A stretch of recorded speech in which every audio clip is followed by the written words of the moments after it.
Welcome to episode 33 of the 5-Minute Major podcast of STL, presented by Across the Board. It's finally April. The playoff race, my goodness, is serious. The West is going to be a gauntlet, and the East wildcard race has been back and forth for weeks now. I'm really interested to see how that's going to play out. We're going to talk about the hot topics around the league, the Blues' continued success, and team news, as well as chat about some very big hockey news. Very, very big, a.k.a. the playoff race, and Alexander Ovechkin. But Mikey, how you doing? How you doing, bud? I'm doing good.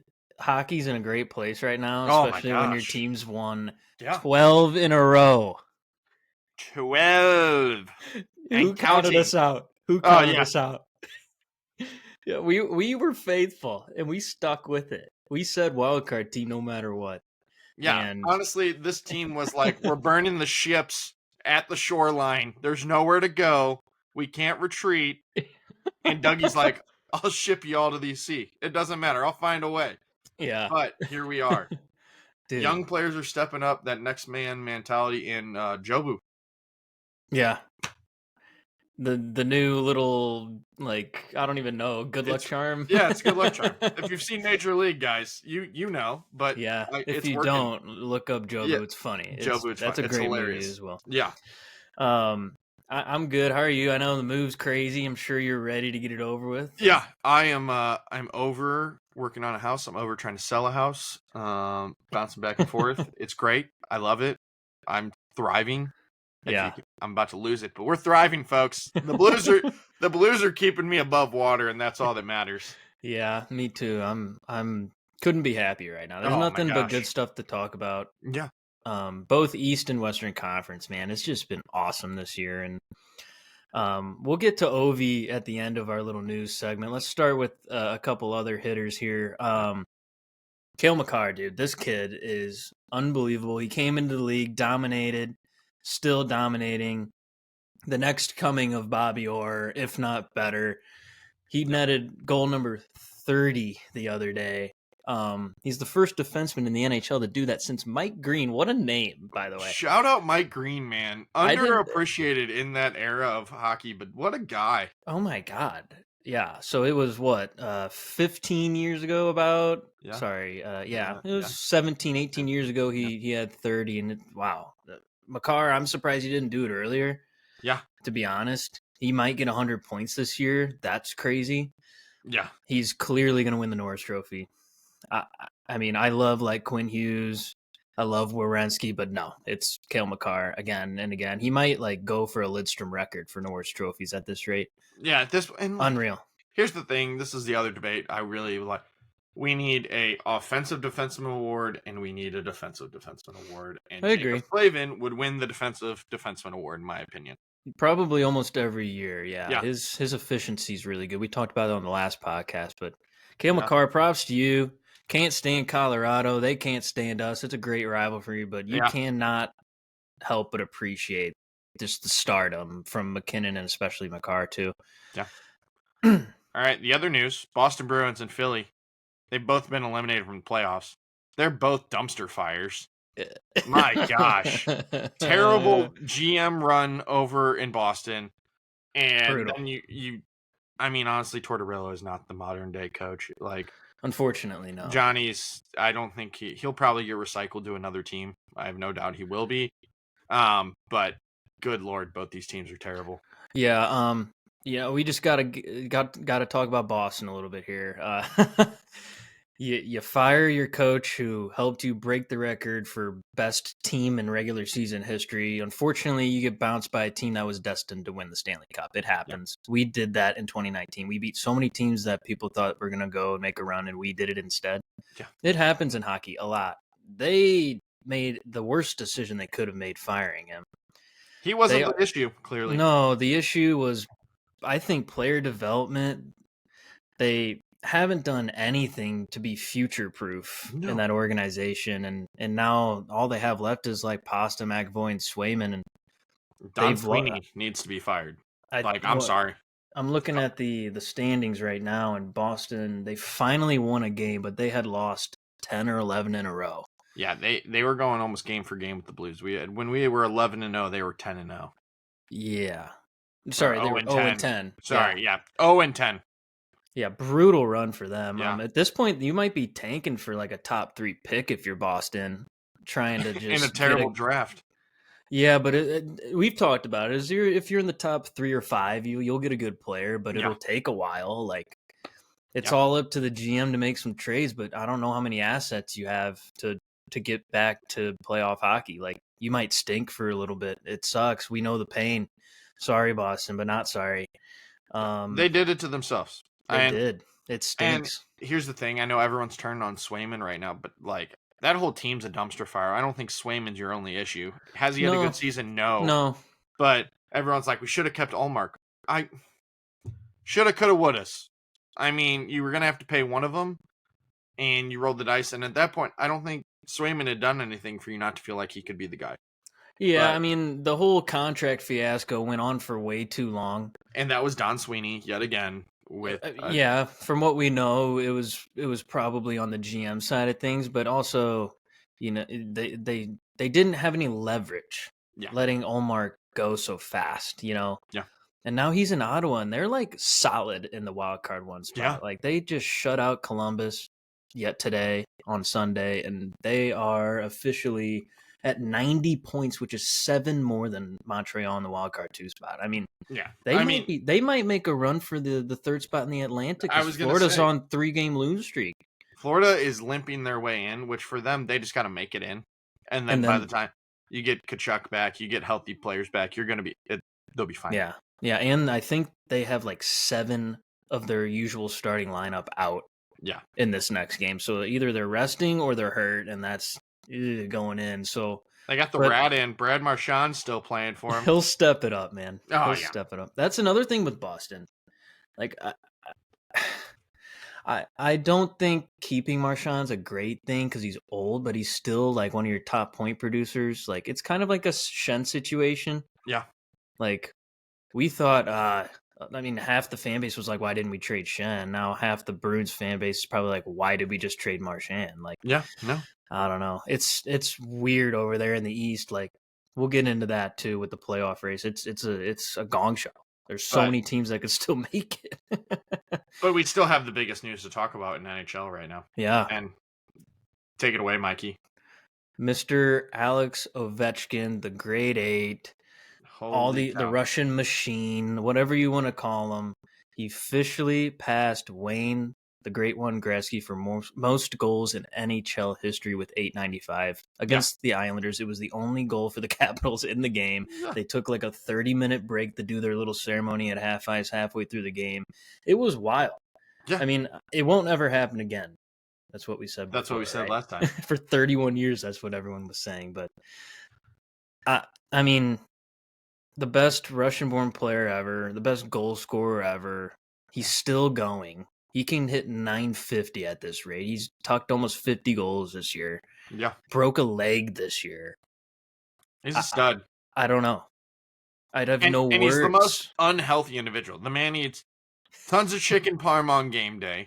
His flights, he gets Subway and hot Cheetos. Yeah. He drinks Diet Coke on the bench or Diet Pepsi on the bench. Yeah. Like, come on.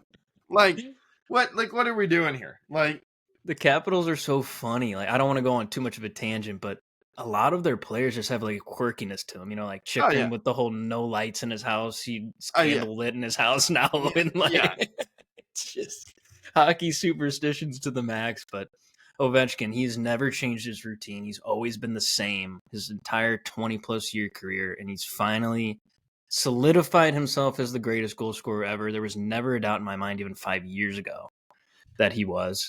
Yeah. It's impressive. And he it's does it from the same spot every game. Every time. And you know he's going to shoot it. And yet he still scores every single time. And that's the crazy part. No matter what you do, no matter what position you're in as a goal, he finds a way to squeak it past you. Yeah. And it's a rocket shot still. Yeah. Yeah, and you could tell in that goal, he really geared up for that wrist shot. Yeah. He turned the clock back 15, 16 years just to get an extra oomph in that shot. And that was his first goal against Sorokin, his Russian counterpart. Yeah. And like you said, Sorokin, class act. Ovi act. goes, I want your goalie stick.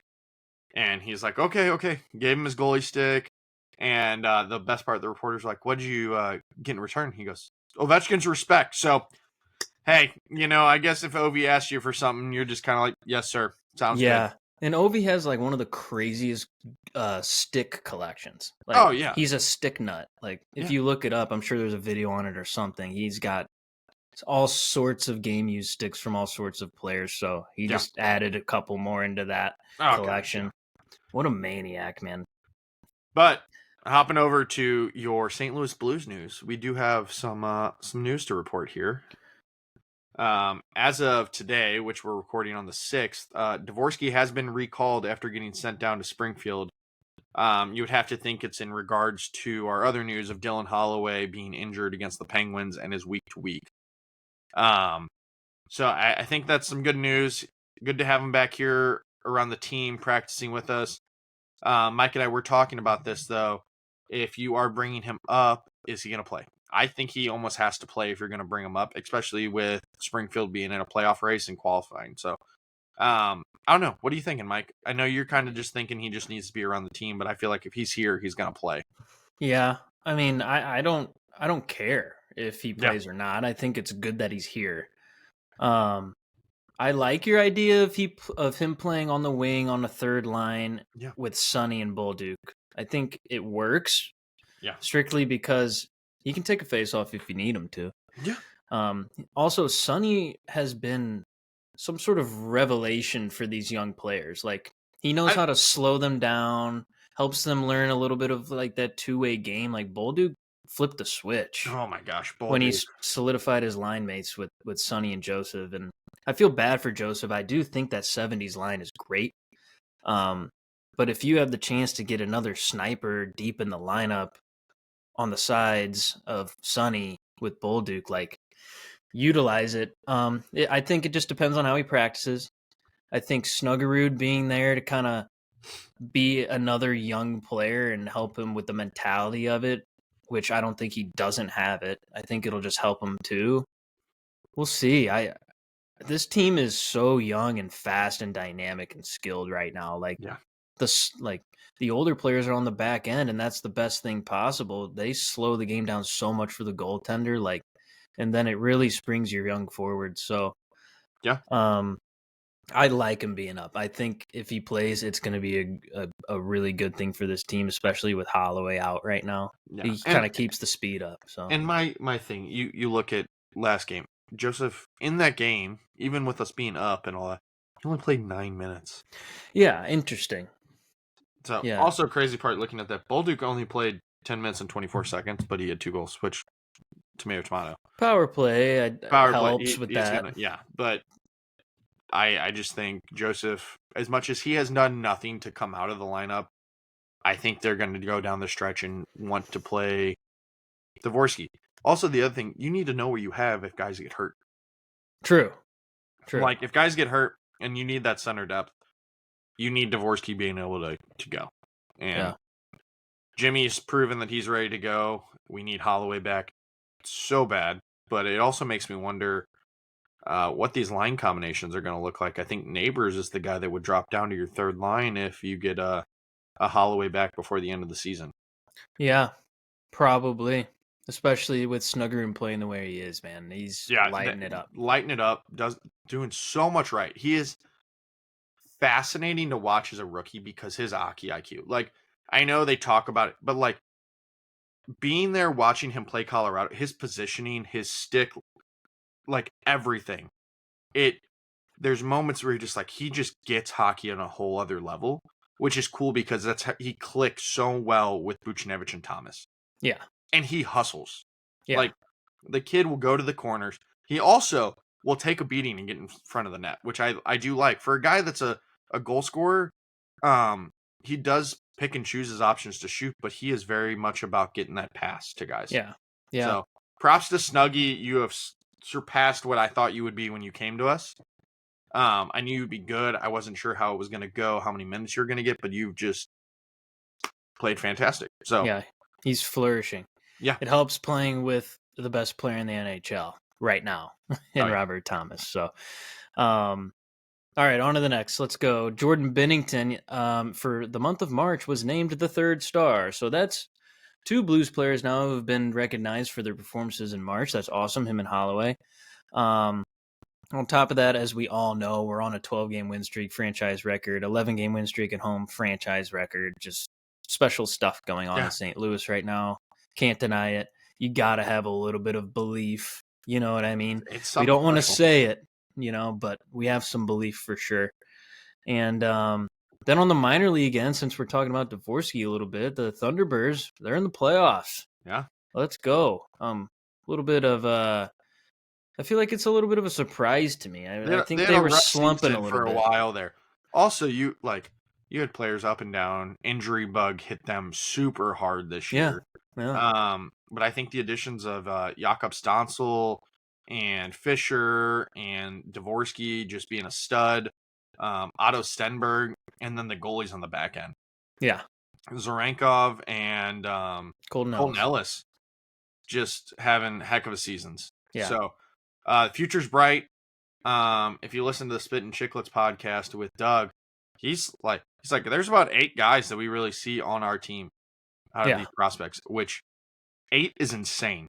It has been a long time that we could say like our whole roster, or the vast majority of, is ours developed and drafted by us. That is so important to St. Louis fans. Like you think about all the Cardinals teams.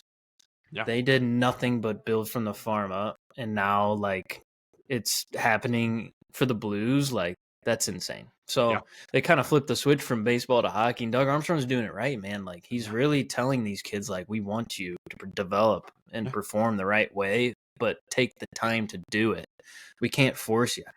And I think that just puts something in the back of their heads, like, okay, like they want us, they want me here. I just have to do the work, and they are doing the work as of late. So important stuff for the Blues.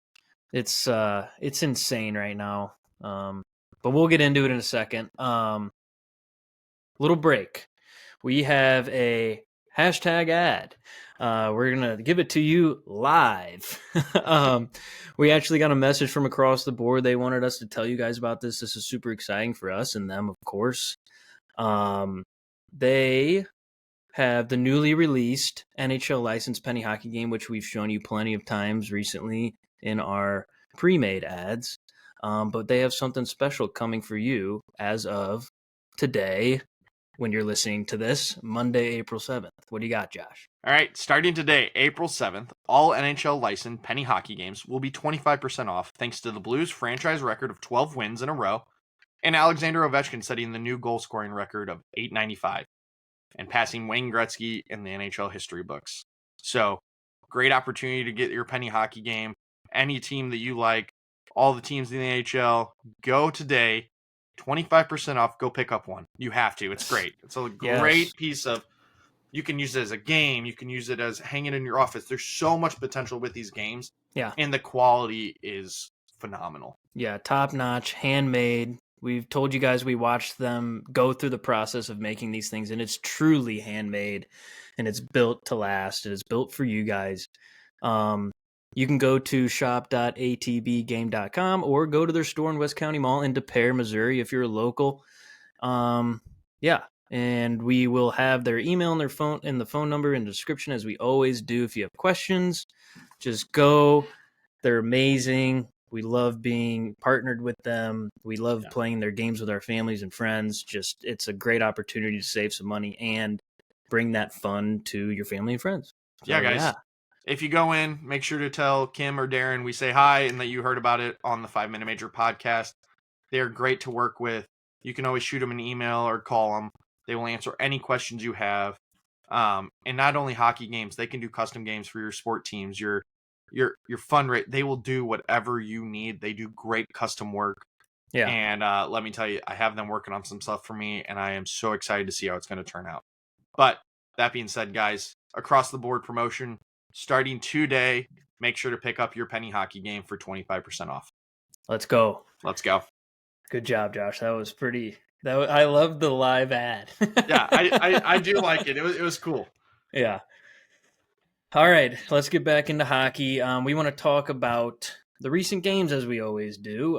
There was 3 in the books before or after our last episode. Let's see. The Blues, they won all 3. Duh. Win, and a win.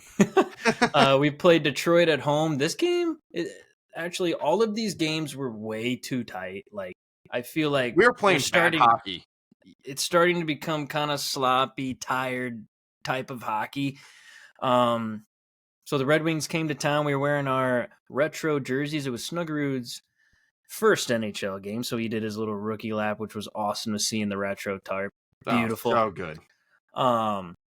I want to give a huge shout out to Cam Talbot, who was unreal for Detroit. So good. He should have won them that game. Yes.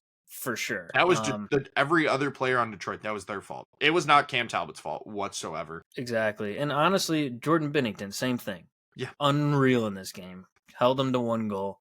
The record at the time, I have the stats here, he's been 11-2 with a 2 goals against and a .919 save percentage since 4 Nations. That's insane. That game.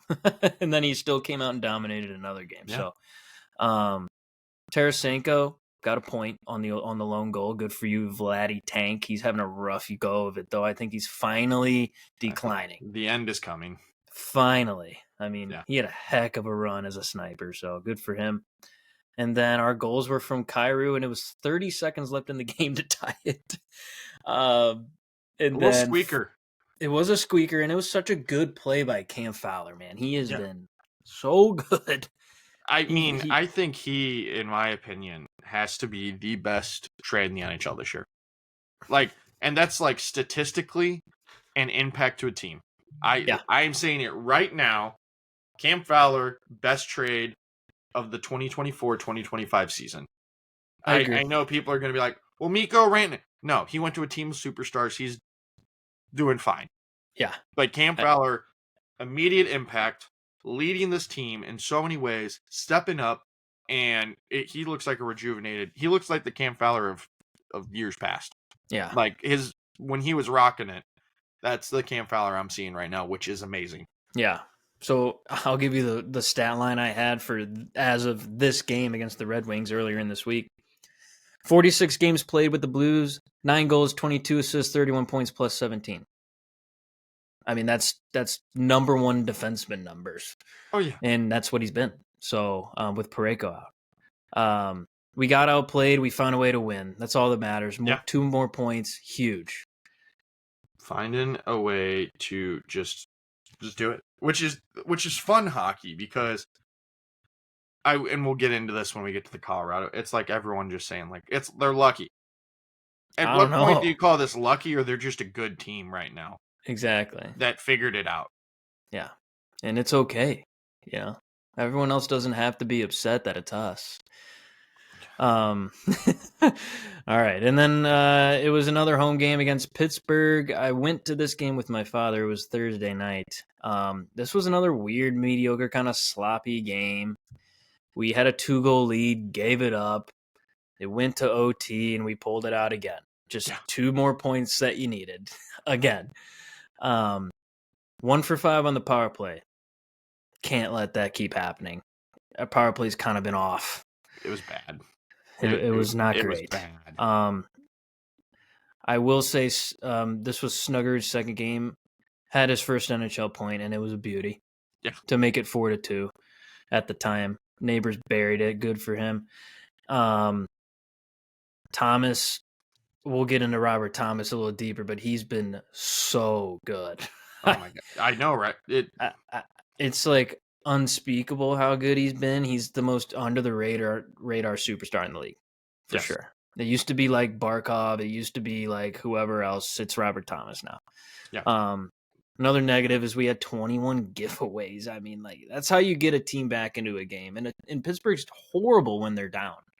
Also, talk about just a brutal game. We it lose was Holloway pretty chippy. in this game to a weird hit on the boards. Yeah. It wasn't dirty. It was just an awkward hit. Yeah. And he winced when he got hit, too. So there was that. And, I mean, just Pittsburgh's in disarray, man, too. It's just...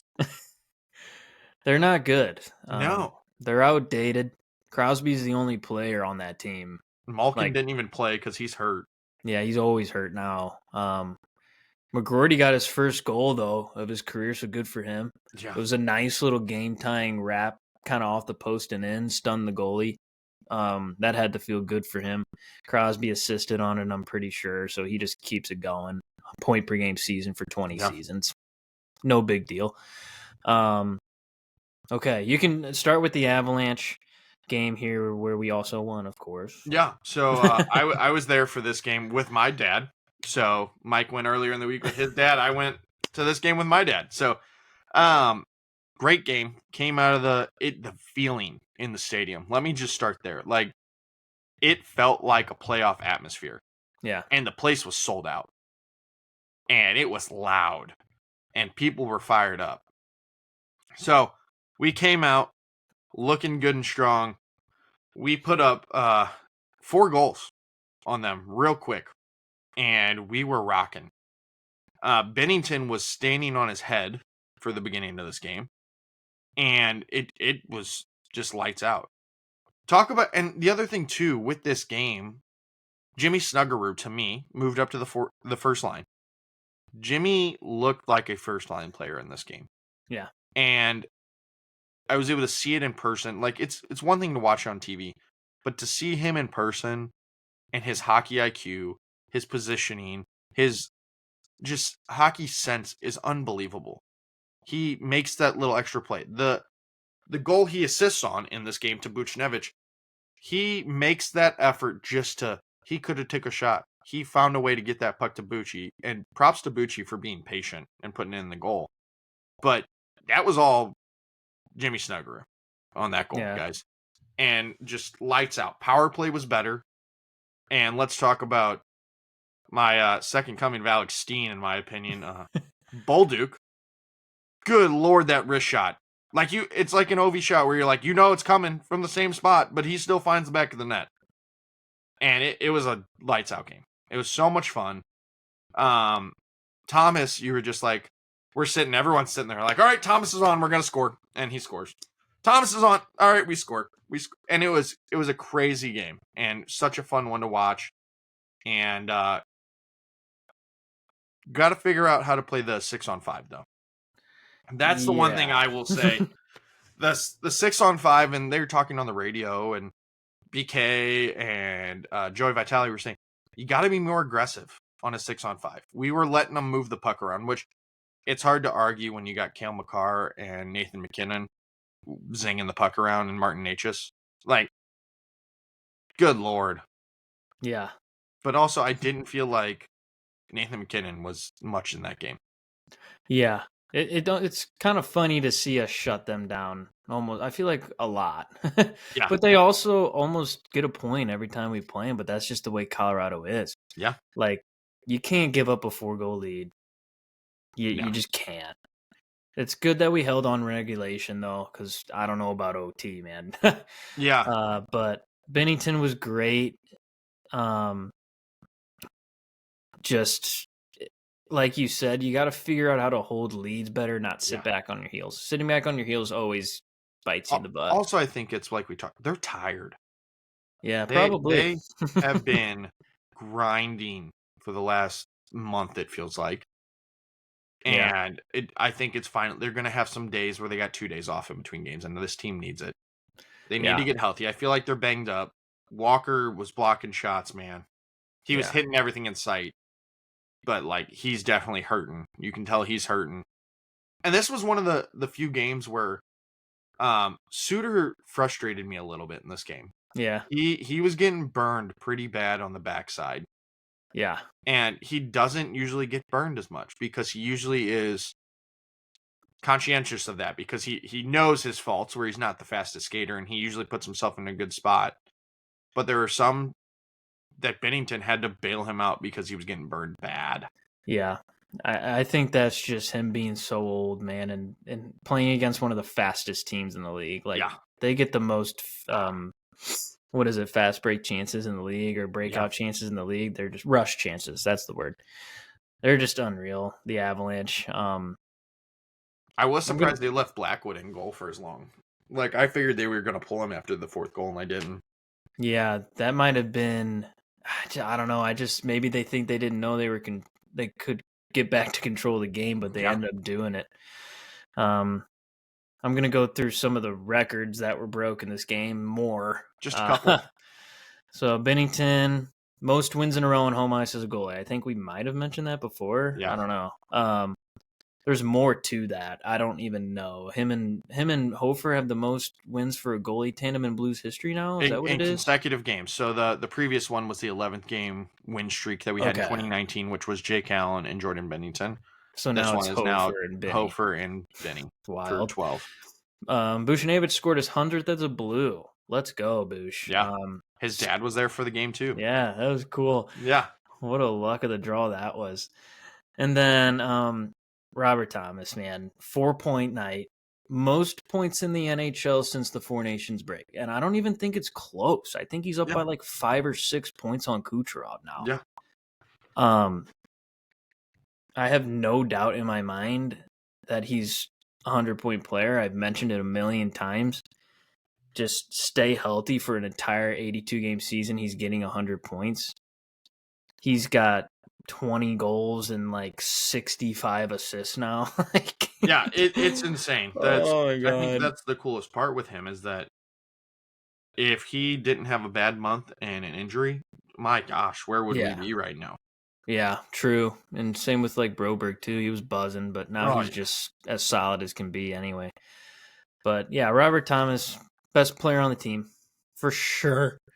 And he's making everybody better too, especially the youngsters. Yeah. Like Bolduc, he finds Bolduc in the slot on power plays. He finds Jimmy up the ice, who finds Bushi for a goal. Like, it's just unbelievable stuff as a team, as a unit, and we've always been like that in St. Louis unit. Yeah, and we're doing it right now. It's going to be interesting to see how the playoffs shape up. Right now, we're 2 up on Minnesota, I believe, or tied. Yep, we are 2 up on Minnesota. Same games played. Both we have 4 games left, so. And I said this the other day. You go 2-2-1 in the last 5. I think you solidify wildcard 1. So. Oh yeah, for sure you do.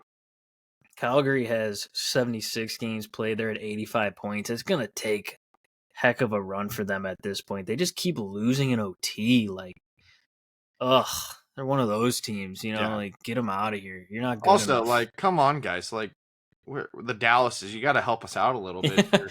The one game Dallas blows. Also, talk about a race. Dallas and Winnipeg. Winnipeg does not have that first spot locked down. Not yet.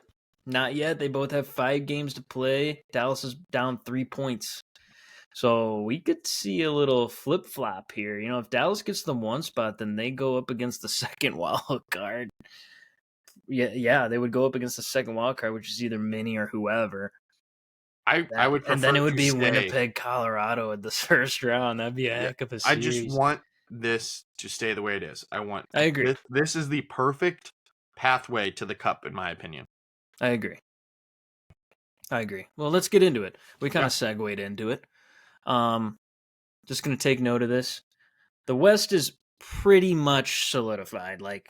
The 3 teams that are fighting for the wildcard 2 spot, I don't know, you're going to have to go on a crazy run like we're doing right now. So, eliminated Sharks, Blackhawks, Predators, Kraken, Ducks. Duh. They've been stinky poo-poo all year. On the Eastern Conference, there was literally no one eliminated until today. And we mentioned those teams, Flyers, Bruins. Crazy. It's the first time since 2016 the Bruins are not making the playoffs. Yeah. Wow. Really bad season for them. I don't feel bad. But yeah. Let's see. Yeah, the Blues currently in the wildcard 1 spot. If we stay there, we face the Golden Knights. Now, this is a weird season for Vegas. Yeah. Not talked about. Didn't make a splash on the trade deadline. Eichel's having a career year. Mark Stone's not hurt. Their defense is probably the most underrated in the league. They've been unbelievable. I think only one of their everyday defensemen is a minus, which is Haig. I think he's only like a -3, so it's not even crazy. But their one downside, in my opinion, is goaltending. Aiden Hill, he's won a cup. I don't think he can outplay Binnington in a 7-game series. No. I also think their backups are not Samsonov good. and Schmidt. Schmid came in and did not play great the other day because he had to. And then I think Samsonov, is he hurt? Like, I don't know. So you might have to just bury Aiden Hill in games. So we'll see. But also a team that, like, they don't have great depth. Also, can we talk about a matchup that we're going to potentially have to play Brandon Saad? Well, it'll be Barbashev, Saad, Petro. Yeah. So that'll be a heck of a series. That'll be a fun one. That'll be the time that Saad lights it up. Which, I mean, shout out to Saad. I mean, 67 games this year, 12 goals, 15 assists, 27 points. He's a -7, but like he really started to find his game a little bit when he went to Vegas. He's still not there again. Of course. It's tailing off. It finally, I think, is caught up to him, but also he's putting together a bottom 6 season for them. So good for him for he's playing every day. Playing every day. Yeah. They I think they have depth. I think their scoring is a little bit one-sided to the top 6 with like Eichel and Dorofeyev and Stone, you know what I mean? It's totally, and when the playoff comes, I don't think they can roll 4 as well as other teams. Not as well as us right now. No, there's the only other team I think that can roll 4 is Dallas. Agreed. Dallas can roll 4 lines. I think Winnipeg's close, but they're not 4. But if you look at their stuff for the last like month and a half, they're playing their top 6 pretty much almost the whole game. Yeah. Like a lot of these teams rely on 2 lines. That's wild to me. It's wild to me. I agree that this is the best path. Yeah. If the Blues are going to do what we think they can do, this is the path. You bury Vegas first round, and then you're probably going 7 games against Vegas. Oh, I think you go 7 almost every series. Yeah. That's just the way it is. You go 7 the first series, but if you make it to the winner of either LA or Edmonton, I think it's 5. 5 is crazy. I think it's 5. I think that's a little ambitious. I don't know if I think LA is the most underrated team in the West.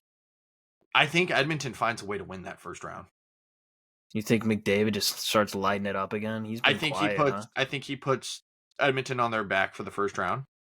Him and Draisaitl, yeah. But I think the Blues will find a way to shut them down, and they're also limping into the playoffs. They're like, injuries have been for Draisaitl and McDavid. Yeah, and I still don't think the defense on either of those teams is as good as it could be. No, LA just plays such a slow, methodical game. That's the difference. Yeah. If they can play their game against Edmonton, that series might end in 5. Yeah. Also, it's going to come down to, I think Darcy Cooper is the better goalie there. Kemper's been like a top 5 goalie this year. He's better than Skinner in my every day. Oh, dude, everyone's better than Skinner. Yeah. But it just goes to show, like, I don't want to flip the topic too much, but Kemper, if he stays in Colorado, things are a lot different. So, I don't know. It's going to be interesting to see. I love the Blues' chances against Vegas. I think I love them against Winnipeg too. It's more so the second round. I don't want to face Dallas, dude. No, that's my biggest thing. I don't want to have to face the winner of a Dallas Colorado. Mainly because I want Dallas and Colorado to just beat the crap out of each other. That'll go 7. I think it should. And then Winnipeg, I think if Winnipeg gets Minnesota, they're done in 4. Minnesota, man. It's just, your franchise might be cursed at this point. Yeah. This is the best team you've had that's going to make the playoffs most likely, and you're still going to get first round bounced, in my opinion. Yeah. And that stinks. And this was the only reason is injuries this year. Yeah. They could have been a 3 or 2 seed in the Central if they didn't have so many injuries, but they just brutal stuff from them. They got to find out a way to make it and then find a way to battle against Winnipeg. I think I talked to my father about this. I think this is Winnipeg's year if they're going to do it. I thought it was going to be last year, but if they're going to do it, it has to be this year. Hellebuck has to finally step up in the playoffs and make some big saves. Yeah.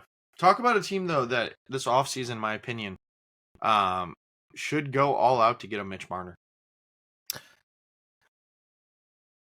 Ellers is gone this offseason.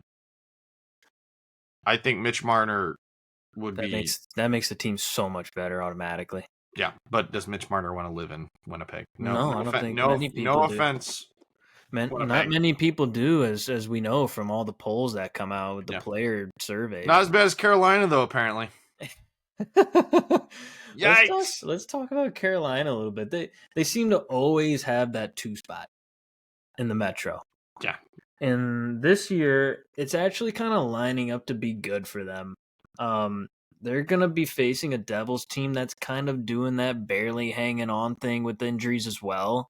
Markstrom hasn't been lights out like we think he can be, but they do have Jake Allen to back up, which is huge. But their goal scoring isn't there right now. I was like, the injuries that they have, they're not going to be able to. No Hughes out Hamilton, stinks. No Hughes. Hamilton out again, man. Jeez, he's so good too, and that just stinks for them. But they did go out and they got a defenseman. Can't remember his name, and he's been all right. But we'll see in the East, man. I really love Ottawa's game right now. Having them go up against Toronto first round is going to be a gong show. Yeah. And Canada's going to lose their marbles. That'll be a fun series. I think that goes 7. And then if all stays the same, Tampa Bay, Florida. I hate that this is the first round matchup, dude. I wish they didn't play each other every year in the first round. It's going to come down to who's healthy. And I think Tampa's going to be the healthier team. I agree. I think Tampa Bay is still a dark horse to win the cup. John Cooper, man. It's not even, it's half him, but it's just their GM work is so good. They locked in all the great players. Victor Hedman and Kucherov and Braden Point. Gensel. 40-goal scorer, Gensel. Gensel. Yeah. Oh, man. But I'm very interested. We will do a playoff preview when that time comes, and I'm super excited to deep dive into some of these series. It might be an episode or 2 from now. We will probably know the bracket pretty solidified, so we'll definitely talk about that. Josh and I are going to the first home game of round 1, which could be Easter Sunday. Really? Yeah. What day is that? I think that's the 19th. Oh, 20th? Can't be the 13th, right? That's next week. Easter's the 20th. Yep, the 20th. Okay, so the 20th, sure. As long as it's on a Sunday, we're fine. Yeah, no, that wouldn't be the first home game. No, that would just be the first game. First game, so it would probably be like a Thursday or a Friday. Yeah, so you play. If you play Sunday, then you play Tuesday, then you play Thursday or Friday. So nice. If it's a Friday, that'd be great. That'd be fantastic with a Friday. We're getting downtown at like 4:30. That's fine. I will find a way to be off work one way or another. I will switch. I don't care. I'll make some deals. We will be there, bringing you the live coverage of Game 3. Game 3, but Game 1 at home. Yeah. Yeah, we'll dive deeper into the playoffs when the time comes. A little bit of a early announcement. We did lock in another interview with a pretty well-respected, I don't know what else to say. He's a well-respected individual in the hockey world and the Blues world. So we can't wait to talk to him. Can't wait to pick his brain with some deep questions about the history, because he's been here for a long time. Very excited. So that'll be a fun one. Yeah. I don't know what else. 12-game heater for the Blues, man. Yeah, shout out to Kelly Chase. We love you. Yes. We know you're going through the fight of your life, my guy. The hockey puck cancer game was this past Friday night. Great turnout from what I heard. Mm-hmm. Sad I wasn't able to make it just due to some work commitments and that. But we love you. And for those of you out there fighting and battling cancer, we love you. We support you. We're sending prayers your way. A lot of prayers to Kelly, because if you know him, he's known in St. Louis. And if it's the first time listening to this podcast, you know nothing about St. Louis Blues hockey. Kelly Chase is the heart and soul of this city. He's given back so much to this community, and we can't thank you enough. And we're here with you. The Yep. Blues community and families with you. And send in thoughts and prayers. We love you, Kelly, and keep fighting, my guy. Yes, sir. All right. That's a wrap. Good 45 minutes. We'll catch you later. Let's go Yep. Blues. Let's go Let's win go another Blues. game up in Winnipeg tomorrow, baby. Yeah. Let's get 13, ride. baby. All right. If we win out, we can get close to the all-time NHL record. That would be crazy. Yeah. Let's All right. Let's go Blues. Let's go Blues. Hello, everyone. Welcome here to the 5-Minute Major podcast of STL, presented by Across the Board. Yes, that's right.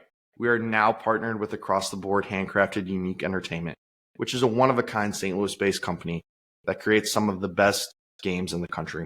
They have games ranging from horse racing to NASCAR, baseball to hockey. Across the Board provides quality entertainment for all ages. Here's one of their penny hockey games that we were able to partner with them on. So it has our logo, which is super cool. You can play this game at home. You can display it in your man cave. There's so many different potentials that you can do with these games. But you should check them out, guys. We couldn't be happier to have Kim McDaniel and her company on as a sponsor or partner. Her and her husband started this company from their garage 17 years ago, and it's blossomed into something so cool and amazing.